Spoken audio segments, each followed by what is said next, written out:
Assalamualaikum warahmatullahi wabarakatuh. Perkenalkan, nama saya Amelia Rinjani dengan NIM 2190302097. Di sini saya akan mempresentasikan tentang buku kerja KWU 2, Kewirausahaan bergerak dari sebuah ide menjadi sebuah usaha. Di sini ada tugas ke-10, yaitu identifikasi akses pembiayaan atau modal usaha baru. Di sini saya unit usahanya itu Web Cafe and Friends. Produk jasanya itu produk makanan dan minuman. Elemennya itu ada identifikasi pentingnya pembiayaan atau modal, kriteria unjuk kerjanya, alasan kebutuhan modal usaha baru diidentifikasi. Di sini saya alasannya karena dapat mencakupi tantangan cash flow.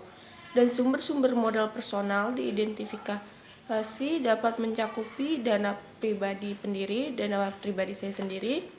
Potensi peningkatan pendanaan dipersiapkan dapat mencakupi personal funds atau dana pribadi. Yang kedua itu ada identifikasi sumber-sumber pembiayaan ekuitas. Yang pertama itu business angel itu mempunyai karakteristik mereka menginvestasikan uang mereka sendiri ke dalam proyek, biasanya lebih sedikit daripada yang diinvestasikan oleh pemodal ventura. Yang kedua, jenis ventura capital dapat mencakupi. Di sini saya memilih berdasarkan cara penghimpunan, yaitu dari leverage venture capital dan equity venture capital. Dan di sini juga saya memilih berdasarkan kepemilikan, yaitu private venture capital company, public venture capital company, dan bank affiliate venture company. Dan kemudian di sini ada initial public offering atau IPO dapat memberi manfaat. Di sini saya memilih diverifikasi likuiditas dan portofolio. Kemudian yang ketiga, identifikasi pembiayaan pinjaman. Di sini bank komersial mempunyai karakteristik bank tertarik pada perusahaan yang memiliki arus kas yang kuat, leverage rendah, keuangan yang diaudit, manajemen yang baik, dan neraca yang sehat. Kemudian ada SBI Guaranteed Loan, memiliki karakteristik program ini yang paling terkenal tersedia untuk unit usaha kecil atau danakur.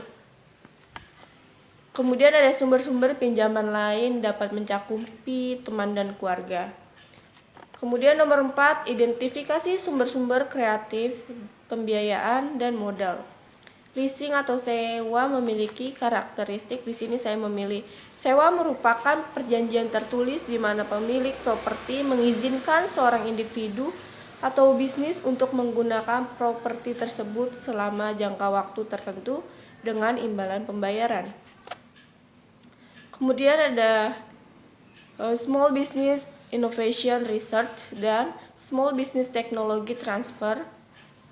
Grant program diidentifikasi. Di sini memiliki karakteristik program ini memberikan hibah tunai kepada pengusaha yang mengerjakan proyek di area tertentu. Kemudian di sini ada tugas ke-11, yaitu identifikasi dan evaluasi peluang pemasaran. Unit usaha dan produk jasanya sama seperti yang saya bilang tadi di awal. Yang pertama itu identifikasi peluang pemasaran. Informasi tentang kebutuhan pasar dapat mencakupi. Di sini saya memilih informasi pasar atau apakah kita mampu memproduksi apakah kita mampu memproduksi barang dan jasa lebih banyak dengan biaya yang lebih murah daripada negara lainnya. Kemudian di sini saya memilih tren dan perkembangan pasar. Kemudian ada profitabilitas dan angka penjualan. Kemudian ada jenis pemasaran, saya memilih pemasaran langsung. Terus ada 1.2, potensi pasar baru dan kontribusi pada bisnis. Potensi pasar baru dapat mencakupi e-commerce. Kemudian kontribusi pada bisnis dapat mencakupi berpengaruh pada volume penjualan dan profitabilitas. 1.3, pendekatan kewirausahaan inovatif dan ide-ide kreatif. Pendekatan kewirausahaan inovatif dan ide-ide kreatif dapat mencakupi Functional approach atau penjualan, pembelian, pengangkutan, penyimpanan, pembelanjaan, penanggungan resiko, standarisasi, dan pengumpulan informasi pasar. Kemudian yang kedua ini ada investigasi peluang pemasaran. 2.1 peluang pemasaran. Di sini saya memilih pengembangan produk dijual kepada pelanggan dengan mengubah FIB dari produk, mengubah model, atau menambahkan ukuran baru. 2.2 hasil evaluasi peluang.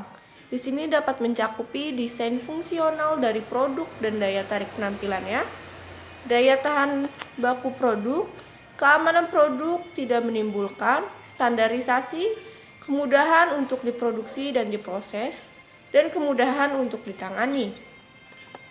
Di sini 2.3 kelayakan finansial dari setiap peluang pemasaran.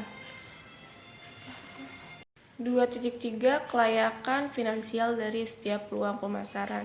Di sini saya dapat mencakupi yaitu faktor eksternal itu kode praktik, kebijakan dan pedoman, peraturan, undang-undang yang relevan, dan di sini saya juga memilih manfaat. Kemudian 2.4 itu kemungkinan strategi pesaing potensi dapat mencakupi itu saya memilih potongan harga. 2.5 ranking peluang pemasaran. Di sini saya memilih top ranking topics. Yang ketiga ada evaluasi perubahan. 3.1 perubahan yang diperlukan untuk operasi saat ini untuk mengambil keuntungan dari peluang pemasaran yang layak. Di sini saya memilih perencanaan proyek pemasaran dan kepatuhan dan resiko merek.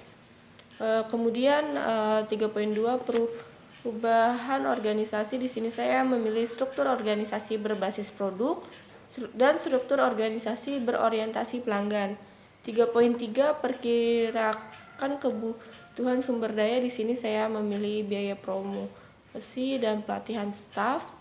3.4 komunikasi kelayakan. Di sini saya memilih komunikasi kelayakan membuat perubahan pada operasi saat ini kepada pemangku kepentingan utama. Di sini saya memilih manajer. Sekian dari saya, kurang lebihnya mohon maaf. Wassalamualaikum warahmatullahi wabarakatuh.